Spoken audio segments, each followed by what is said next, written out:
Hello વિદ્યાર્થીઓ, મારું નામ છે ચિંતન પટેલ. જ્ઞાનદીપ પાઠશાળામાં તમારું ફરીથી હાર્દિક સ્વાગત છે. વિદ્યાર્થીઓ, આજે આપણે ધોરણ 11 ના રસાયણ વિજ્ઞાન વિષયમાં એકમ નંબર 1 ના સ્વાધ્યાયનો દાખલા નંબર આપણે જોવાના છીએ 5.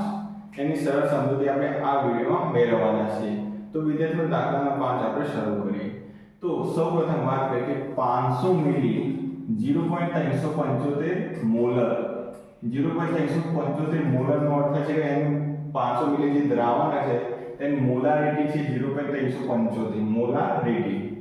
ત્યારબાદ જલીય દ્રાવણ બનાવવા માટે જરૂરી સોડિયમ એસિટેટનો દર ગણો કે એ દ્રાવણમાં સોડિયમ એસિટેટ ઉમેરેલો છે કે એનો દર ગણવાનો છે.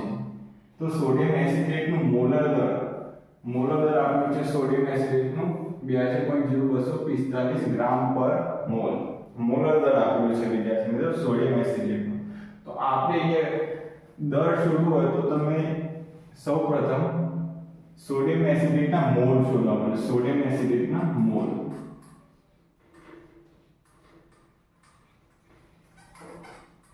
સોડિયમ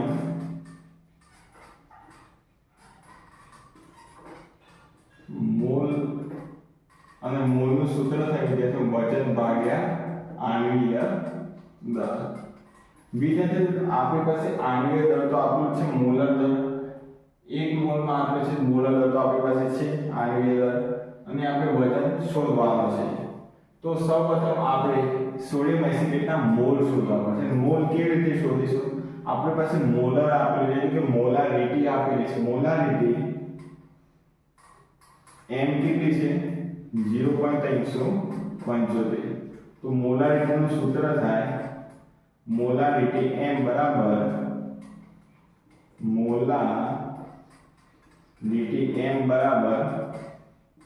દ્રાવ્યના મોલ ભાગ્યા દ્રાવણનું કદ લીટરમાં. અહીંયા આપણે દ્રાવણનું કદ કેટલું આપેલું છે 500 મિલી આપેલું છે. 500 મિલીને આપણે લીટરમાં કન્વર્ટ કરીશું, લીટરમાં ફેરવીશું તો કેટલું થશે 0.5 લીટર. તો દ્રાવણ 0.5 લીટર અને દ્રાવ્યના મોલ આપણને શોધવાના છે. દ્રાવ્યના મોલ અહીંયા વિદ્યાર્થીઓ મોલારિટી આપેલી છે. મોલારિટી કેટલી છે 0.375 મોલ. 0.375 ની શું છે મોલારિટી. દ્રાવ્યના મોલ 0.5.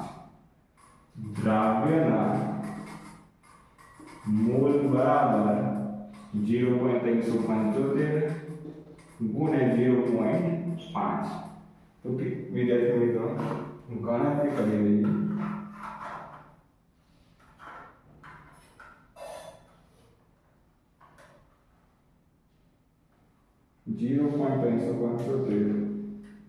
ગુણ્યા 0.5 તો આપણે જવાબ આવે છે 0.187. 0.187 મોલ. તો આ કોના મોલ આવે વિદ્યાર્થીઓ 0.187 સોડિયમ એસિટેટના મોલ આવે. આપણી પાસે સોડિયમ એસિટેટના મોલ પણ છે, એનું આણ્વીય દર એટલે કે મોલર દર પણ છે. તો વજન આપણે શોધી શકીશું. તો વજન બરાબર મોલ ગુણ્યા આણ્વીય દર. મોલ કેટલો આવ્યો છે 0.187 ગુણ્યા આણ્વીય દર છે મોલર દર છે 82.0245. ગણતરી કરી દઈએ 0.187 ગુણ્યા 82.0245 તો 15.33 ગ્રામ. તો વજન આવ્યું છે 15.33 ગ્રામ. 15.33 ગ્રામ સોડિયમ એસિટેટનો દર હશે. હવે વિદ્યાર્થી મિત્રો મળીશું આવતા વિડીયોમાં. ત્યાં સુધી જય હિન્દ, જય ભારત.